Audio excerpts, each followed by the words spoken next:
One thing I'm going to want progressives and people who are left in the spectrum ideology to recognize is just because you have well-meaning intentions and you're adamant about getting your causes on the forefront of the issues that the parties in power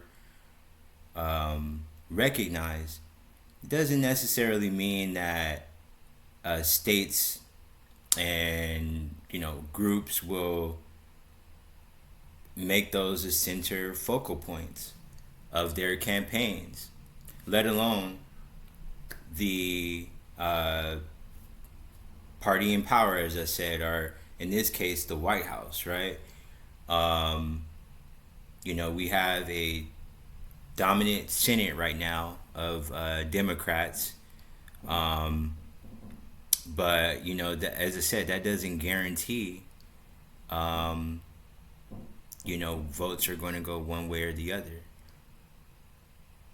The only thing one party in power guarantees is that the president will be apt to signing bills that, of course, pass the House of Representatives and the Senate. We have other issues going on, more, dramatic, pertinent issues such as, fundamental rights, women's health, women's, bodily autonomy, public safety, and the right to bear arms, obviously. So that's just something I want to start off by saying I posted about on my Facebook, just to kind of remind people that this we are in a system that operates and works in a certain way in certain time frames.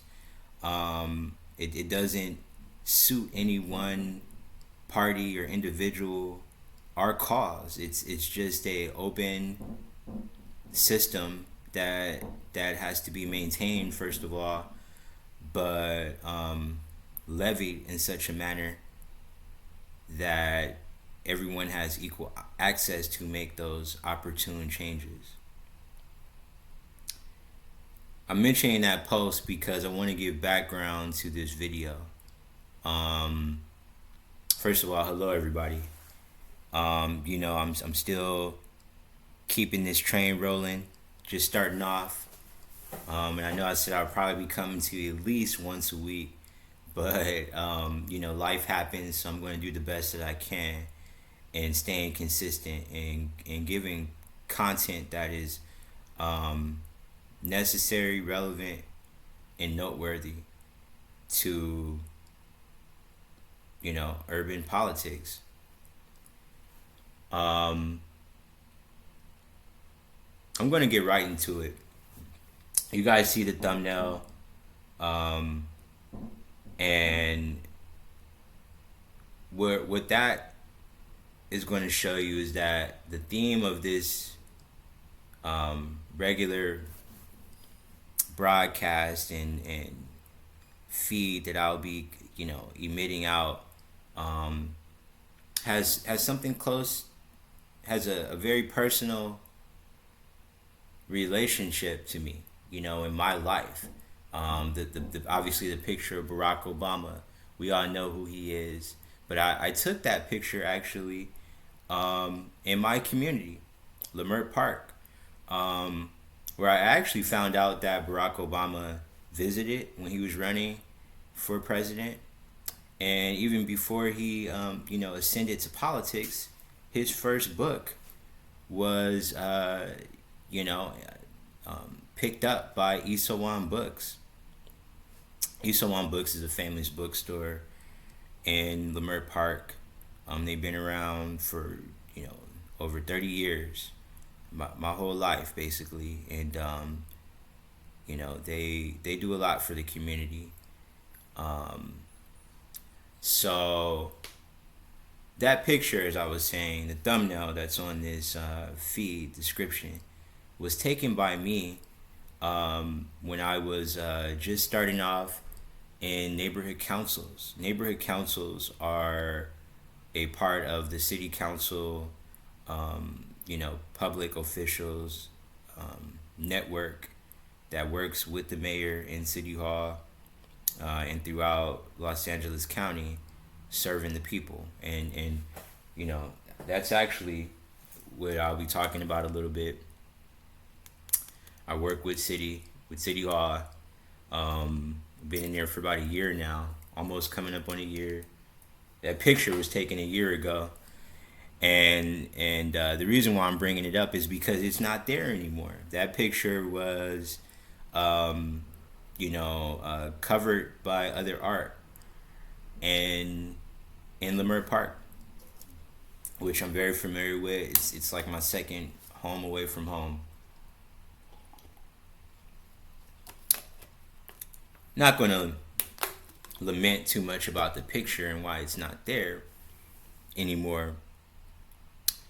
But what I will say is, first of all, I was surprised when I didn't even recognize that it was there anymore, because I'm always in Leimert Park, and I guess it almost like the day, 2 days before I noticed that it wasn't there. The scripted in art form on the, one of the alleys in Leimert Park. I was surprised at myself not noticing it just 2 days before. Like, whoa, like how did I miss that? But that's just how subliminal art works anyway, right? So now I am a public official. I work with the city. I do mostly volunteer work with them, promoting events, creating events for a small little part that I represent in South Central LA. And to be honest with you, it's a very significant part. I represent South Central, that Southwest Central area, mostly going into the West area, but it's popularly known as the area, that sparked off the LA riots in 1992. I represent that area.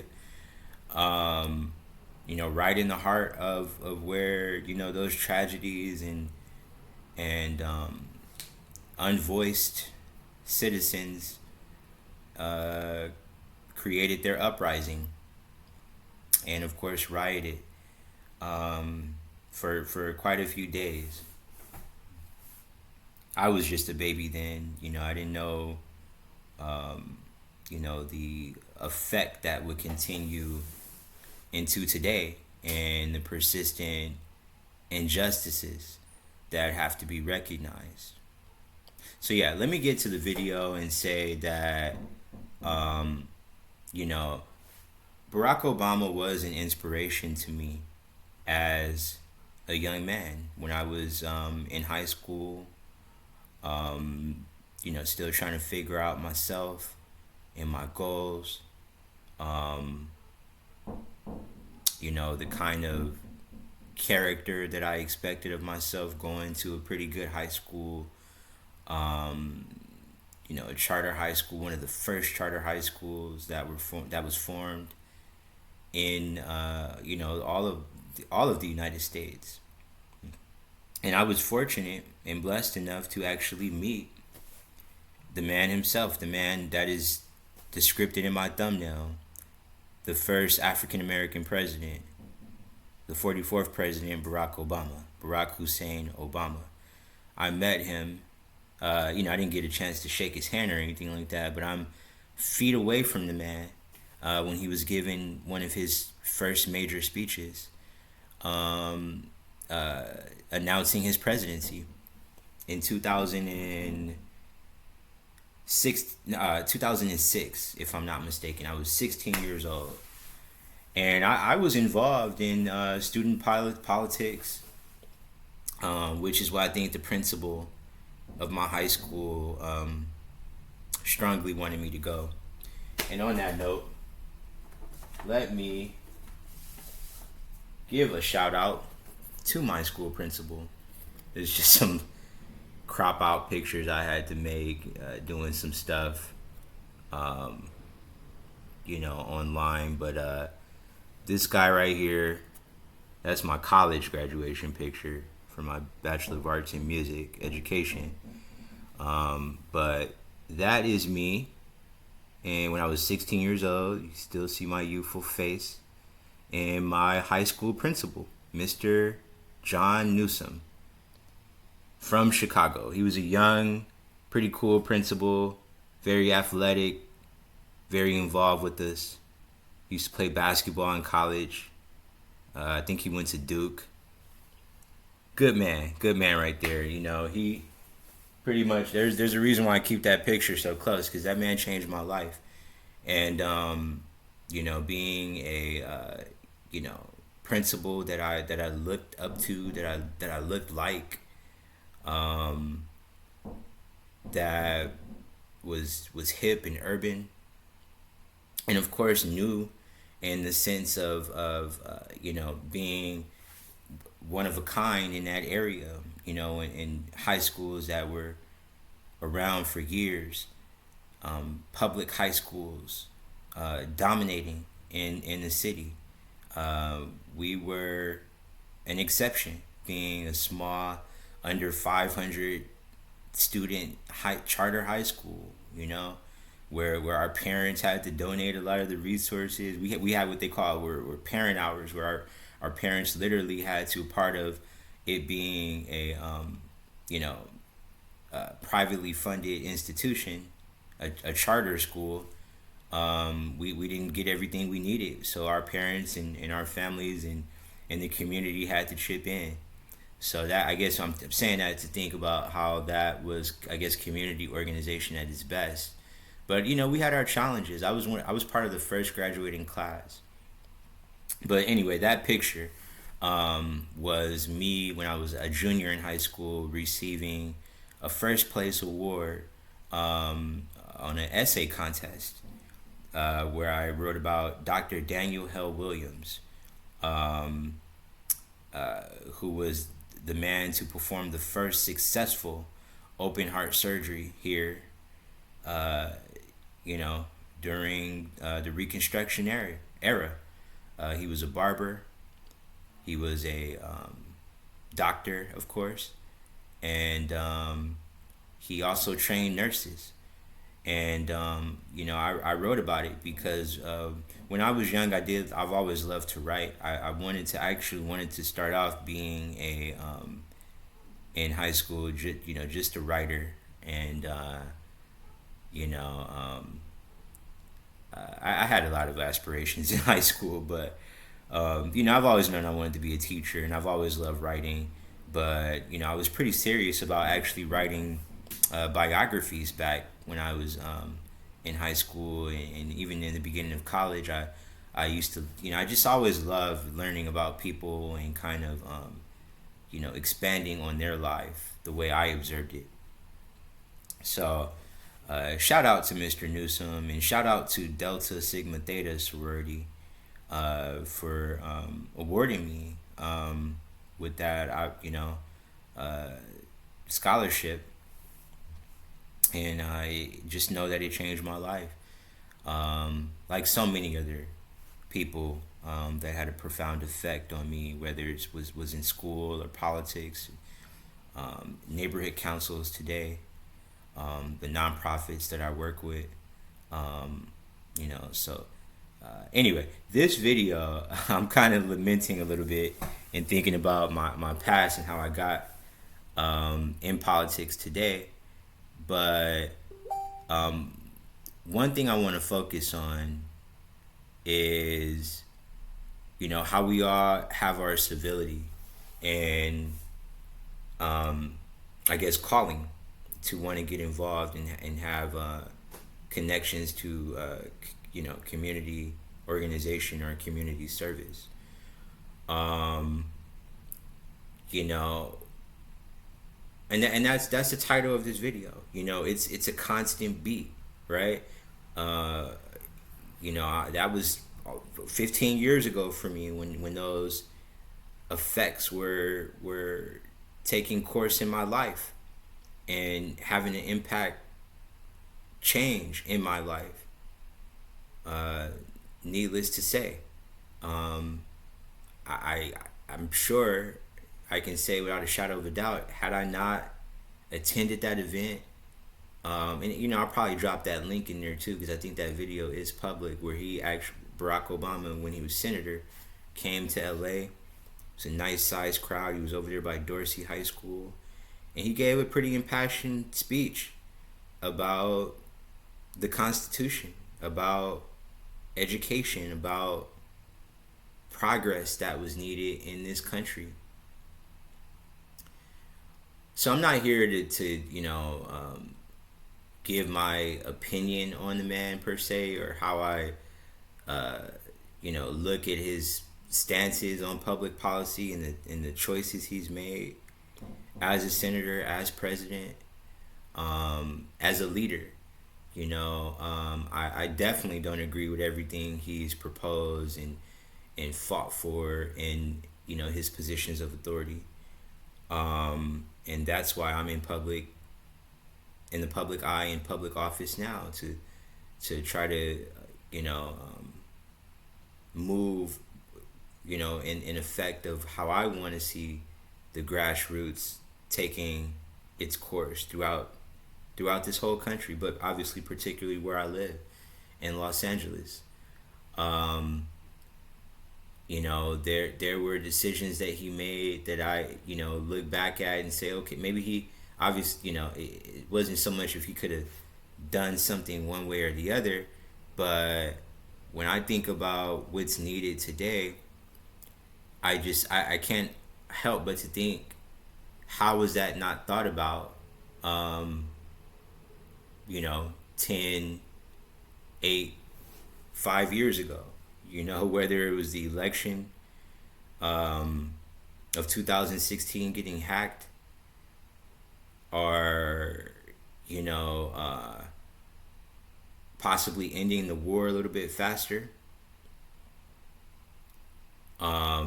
Police brutality, of course, surged under his presidency, and till this day, there were a host of issues that I think could have had more consideration, but anything could have been going on back then to where certain issues had to take a back seat. But that doesn't make for any excuse. I'm not one to make excuses. I'm one to press forward. And in the light of, consternation or resistance, find a solution and find an alternative. I will say that I am proud of Barack Obama for passing healthcare reform and national healthcare law.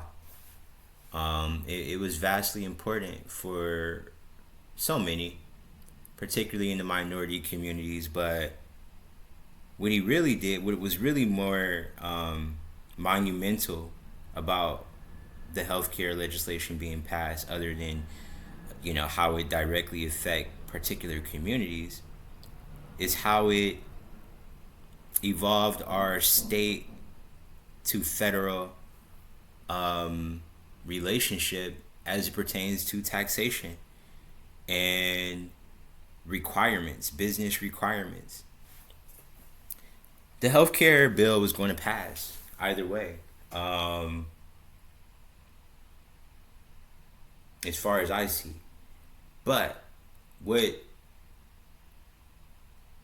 the 44th president did, in light of the states and federal government being so binded with debt, and at the time of very pricey war,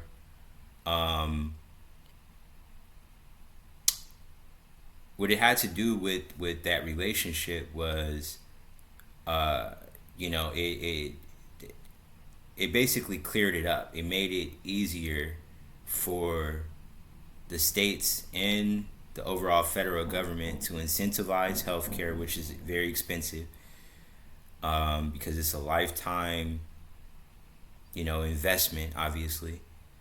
Um, but it basically it made it to where the states would have an easier deal to have the best healthcare or all options of healthcare incentivized, or in other words, affordable. And that's why it's called the Affordable Healthcare Act, because it gives every state some type of option to where they just almost can't deny it. Although some states did deny it, it became a very popular feat for all of the public to want to utilize. And that's why, if you don't even have health care, you may get taxed if you're making a certain amount of money. So what am I saying? And this is the kind of the point of this video, that this stuff is complicated, right? Not only is it a lifetime commitment, but it's something that takes a lot of patience and a lot of energy put into it and focus. And it changes, right? From where you are at to, who you are, whether you're a man or a woman, to, the very, very close personal stuff, like where you're raised, who you're raised by, your background, your ethnic background, your national background, and even your educational background has a lot to do with it. When you're thinking about mental health, and where someone is raised, as I was saying, or the type of traveling that they may have done. All of those things impact healthcare, believe it or not. So I'm coming up on some time in this video, but I'm not really necessarily looking at the clock, because I know this is a lot of stuff that I'm covering. It's a lot of, heavy topics. But, what I want you to think about as it pertains to government and the way we have to constantly keep these issues at the forefront and educating our public about is, we all have some responsibility in this. We all have a stake in this, and involvement, believe it or not. Every one of us, even the youth, even when they are 15, 16 years old, this is stuff that begins at that time and into your life. As I was saying, even in my story, I was inspired.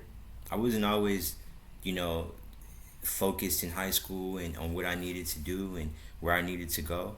But I had those stakeholders.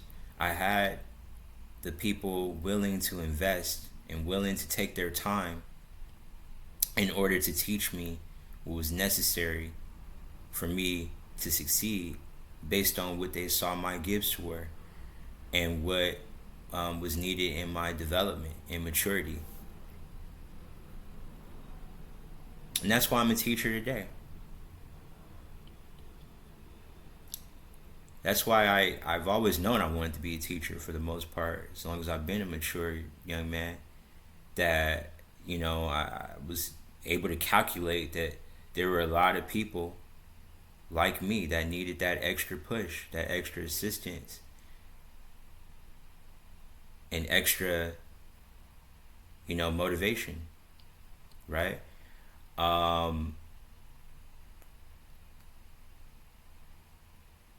There are a lot of deficits in the inner city community.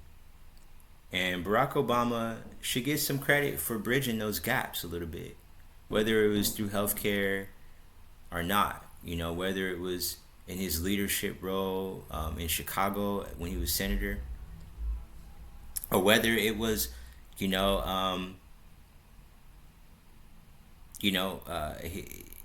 controlling all of the heated disconjunct and discontent, separated and divided politics that he had to endure um, during his presidency as the first African American president. I'm thinking about when Barack Obama was on his last year and he, had to go to Michigan for the Flint lead water situation, and he drank the water. And that was just a horrible moment. There was just no excuse for that, for him to be drinking a clear cup of clean water when those people were suffering. And while I make no excuse for that gaffe and just horrible PR moment, I do understand why. First of all, I acknowledge that that upset a lot of people, but on the other hand, I recognize that I can only speak for myself now, that I never looked at him to be some figure that I should be, looking up to in that light. Messianic figure, if you will, that is, you know, bound to be almost perfect, without any error. I never looked at him that way. Even when I met him face to face when I was 16 years old, and I'm gonna drop that link because I want you guys to think about that speech. That speech resonated with me in the only way that I appreciated his, gifts in the public eye. But I read his book, and I'm actually getting ready to finish up his most recent book, The Promised Land. I'm about just a couple of pages away from the end. But he talks about a lot of stuff in that book. He talks about pretty much what I'm talking about here in this video, his ascending to the White House and the campaign and his first year in the White House and the critical choices he had to make as it pertains to war, international relations, domestic affairs, and more pertinently, race relations in this country, which again, as I just broke down in these past 20 minutes, are very closely related and tied to healthcare, right? In ways that we don't necessarily think about. It could be a bunch of mumbo jumbo in there that will come out months or years later, right? And that's where we're at now in this country, with his former vice president being the president now. He talks a little bit about Biden in there, and a lot of the differences they had, even though they maintained a very close friendship. You can see in politics it gets real. He talks about torture in that book, and the forget the way they called it, but techniques that they use to get information from terrorists. It was serious stuff that he was dealing with. But as I was saying about the water situation, we have to remember that this man was not raised in the kind of mainstream light that we are so used to and accustomed to in the liberal cities that he represented, and that uphold him as a leader. Was raised in Hawaii, biracial family, not really being around his own,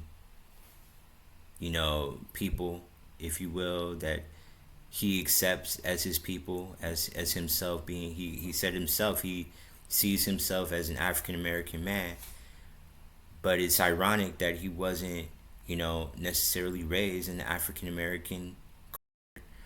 And I think most people will recognize that. So when I saw him drinking that water and, just kind of brushing it off, I'm just looking at this as a man that is not necessarily ignorant of his people, but he's certainly out of touch, right? I don't hate the man for that. I just recognize not every black man is raised a certain way or seen in a certain light. And that's okay. That's what makes us individuals, right? And I think that was really the bigger aspect of what he was elected to do in the White House, was to unify this country in a particular way that was, um, beyond race or beyond socioeconomic status. It was more of a cerebral uh, aspect to what makes this country a functioning country in a unique, multifaceted country. Um, those deficits that I were mentioning were a part of his campaign and presidency. The isolation, the ostracization, that I'm thinking about, and what it means to the people in this country is if they feel subjugated, if they feel that they are not a part of a group, and to amplify that, you know. I literally, as you all know, I'm a teacher. Literally just got out of a really cool, kind of long training though. Um, National training called the Crisis Prevention Institute, right? Nonviolent crisis intervention training, right? Very long training. Not necessarily what I signed up for to be a music teacher and culture arts teacher, right? Um, but it was important for me. I went through a lot in that training, learning how to, I really, I don't want to get my company in trouble and the schools I work for in trouble, but they're literally teaching us how to restrain kids in the event of a, heated battle or crisis situation. We are legally capable and bound, if of course if you have that training, to restrain or stop, and in some cases even defend yourself from a student, right? Whatever they're going through. Now it's not necessarily my philosophy, even though I have that training. But I don't need, I don't think I need to tell you all, like, we have some pretty tough situations in the schools, right? Where anything can happen. That was a major part of Barack Obama's presidency, was getting our people, the minority community, my people, to understand the idea and concept of restraint. Not necessarily the most sexiest topic, not necessarily the thing you want to talk about in any setting, right? That conversation that black parents have to have with their sons. It's no different than learning how to maintain or teaching kids how to maintain their composure and order in a professional school setting. I know I covered a lot, and this is kind of a long video, and I promise I won't always be this long. But there's a lot that we have to think about, and obviously the reason why I'm doing a video on Barack Obama, his birthday was yesterday, um, and it's just one of those things where we have to put things into perspective. Where are we at? How do we recognize healthcare? No matter where you come from, where you were at, where you were at in your life, particularly with your age, right? Um, and the importance of mainstreaming these factors. I did a video on that. The power of meditation and mainstreaming it, or restorative practices is what is technically amplified as, to be a central part of your humanity and development. So we all need that kind of therapy, right? For our mental health. Barack Obama, one thing I think he should have done was focus more on educating the inner city community and the stakeholders that lead the minority communities, such as the entertainment industry, the sports industries, right? A little bit more forcefully to get his packages out there, to get his public policy, uh, goals and legislation more popular. I think it would have saved him a lot of time and energy, and stress. There's an article, I won't mention it, but it's literally even right here.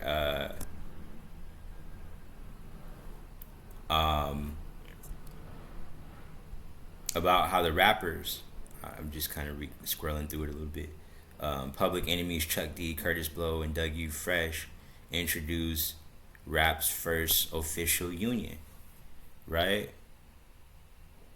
This is deep. I just wish that was done a couple of years ago when we had the first African American president,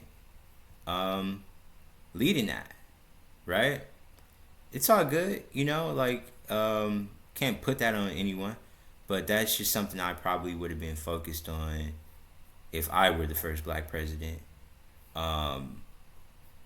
Focusing on that issue of bridging the gap between all people and helping people understand the way, I guess, the out group looks at such a serious and pertinent issue such as healthcare, right? And they've been working on this for some time. They won a union.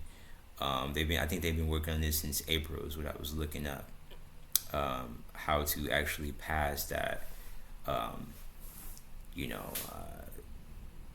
union for hip hop stars and legends, right? That deserve healthcare, that deserve that peculiar and particular recognition for the type of work that they do and workforce that is involved in entertainment.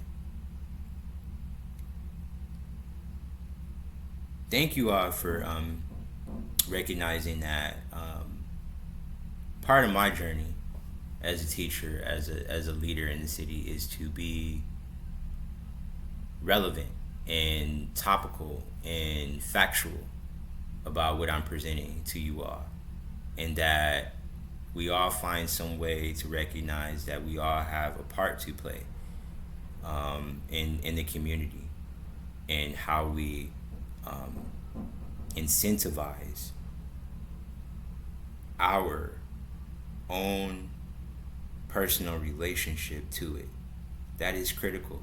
If there's anything in this video that you can take away, I want you to understand that your voices are important, and the way you are connected to your community and the greater world, of course, deserves some attention. And that's why I'm utilizing this platform myself right now. I'm going to get better. I'm going to try to have better video editing content and more entertaining material for you all. But this is a video where I knew I would probably have to talk about some more serious stuff. Thinking about how this year is going to cadence, and the kind of developments we have seen and sustained throughout the year. Thank you all for your time. Coming up on 40 minutes. It's been a while, but thank you for your patience. Hit that like button, hit that subscribe, add my channel, and yeah, you can even donate too. You can Zelle me on my email. You can Cash App. My email is saray55@gmail.com. I'm going to obviously just use that money to make these broadcasts better for you all and more relevant. So I hope you all enjoy your weekend, and I'll see you next time with the next topic of choice. Take care.